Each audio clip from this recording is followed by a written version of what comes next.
ये है धार न्यूज। खबर सीहोर से। पूर्व सीएम दिग्विजय सिंह ने सीहोर कृषि उपज मंडी का निरीक्षण किया। इस दौरान दिग्विजय सिंह ने सोशल डिस्टेंसिंग का भी उल्लंघन किया। लॉकडाउन के नियमों की उड़ाई भी धज्जियां। प्रोटोकॉल फॉलो नहीं किए जाने पर भड़के दिग्विजय सिंह। उन्होंने कहा कि बीजेपी के पूर्व सीएम शिवराज सिंह चौहान के लिए रात में खोला गया, लेकिन मेरे दौरे में ना कलेक्टर, ना एसडीएम और तहसीलदार मेरे फोन उठा रहे हैं। लगता है मेरा बॉयकॉट किया गया है।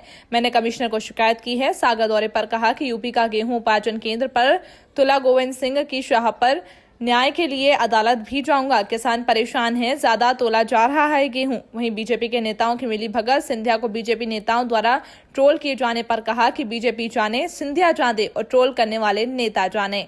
धार न्यूज से संवाददाता विजेंद्र सिंह राणा की रिपोर्ट।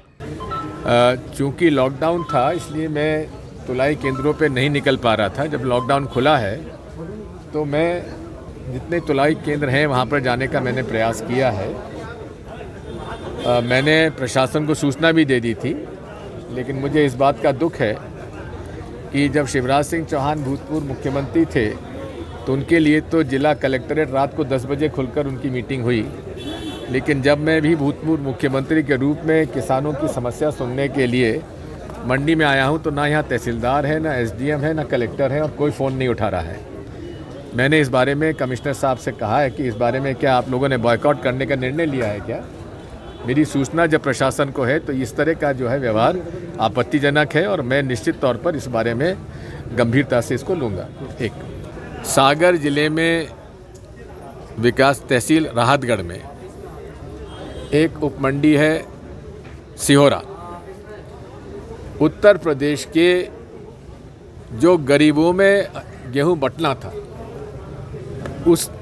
वो गेहूं 500 कुंटल गेहूं सिहोरा लाया गया। ट्रैक्टर से उतारकर ट्रॉली में रखा गया और मंडी में फर्जी डॉक्यूमेंट के आधार पर तुलने जा रहा था। इतने में एक सजग चौकीदार ने उसकी शिकायत की और बधाई देता हूं पूर्व जिला कलेक्टर को सागर को, जिन्होंने तत्काल कार्रवाई करी और एफआईआर दर्ज की। 10 दिन तक इस पर कार्रवाई नहीं हुई पुलिस द्वारा। मुझे जैसे ही मालूम पड़ा तो मैंने एसपी साहब से बात की। एसपी साहब के ऊपर दबाव था, प्रशासन पर दबाव था। मेरा आरोप है गोविंद सिंह राजपूत का, जो कि खाद्य मंत्री भी हैं और सहकारिता मंत्री भी हैं। सारी गड़बड़ी जो है उनके समर्थकों ने की है और उनको बचाने के लिए वो पूरे प्रयासरत हैं। इसकी खबर प्रधानमंत्री कार्यालय से भी सूचना यहाँ पर आ गई है और कल मुझे एसपी सागर ने आश्वस्त किया था कि उन्होंने केस डायरी मंगाई है और उसके आधार पर जो भी सख्त से सख्त कार्रवाई होगी की जाएगी। मैं देख रहा हूँ, अगर कार्रवाई नहीं हुई तो मैं निजी तौर पर इस प्रकरण को अदालत में भी लड़ूंगा।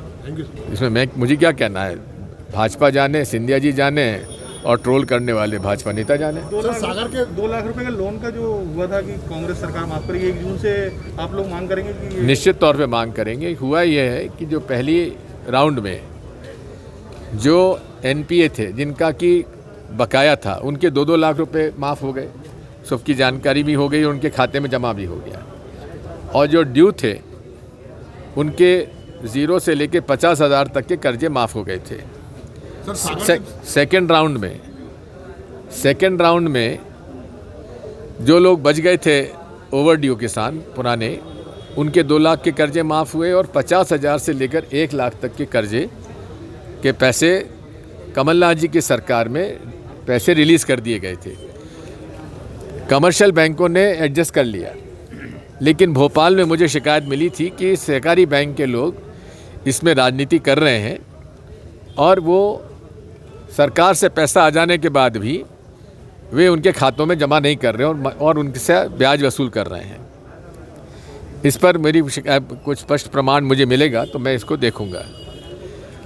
तीसरी बात यह है कि अमूमन तौर पर यह देखा गया है कि कमलनाथ जी के नेतृत्व वाली सरकार में खरीद की व्यवस्था इतनी सुव्यवस्थित थी कि किसी को कोई दिक्कत नहीं होती, कोई शिकायत नहीं आई थी, बड़े अच्छे ढंग से निपट गया था। एक दिन में तुल जाता था, अब 4-4, 5-5, 6-6 दिन में लोगों के ट्रॉली तुल रहे हैं। इससे किसानों को परेशानी हुई है, ये भी एक सत्य है जो सामने बात आई है।